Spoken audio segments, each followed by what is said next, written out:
Hallo al julle mooi mense, hoe gaan dit vandag met julle almal? Ek hoop dit gaan baie goed met julle. My naam is Olga en welkom by my kanaal. Soos julle kan hoor is ek nog nie 100% gesond nie, maar ek het gedink ek sal dit nog steeds vir julle voorbring. So ons gaan nog steeds uit Sarah Young se daaglikse gewyde lees van Jesus luister. Vandag is dit die 13de Februarie, so kom ons spring in en kyk wat se vers ons vandag moet lees. Die eerste een is Matteus 11 vers 28.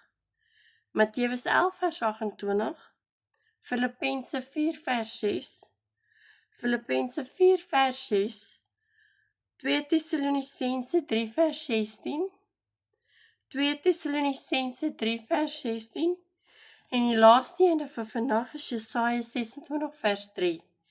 Jesaja 26 vers 3. So kry julle Bybels reg en dan lees ons gou saam.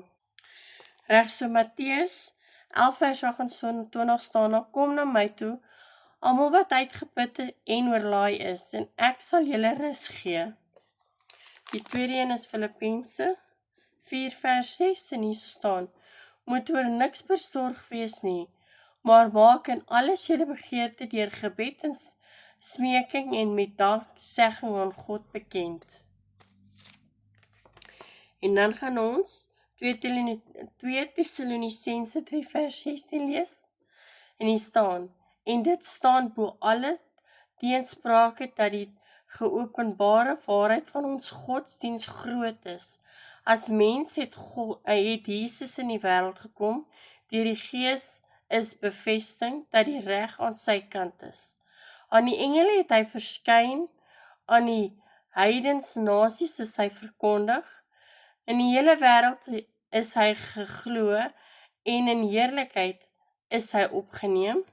En dan die laaste versie vir vandag is Jesaja 26 vers 3 en hier staan, en wat op hom vertrou, gee aan hulle vrede en voorspoed, Here, wat hulle het hulle vertroue op U gestel. Reg so, dit is wat die Bybel sê, so kom ons lees saam wat die boekie vandag vir ons sê.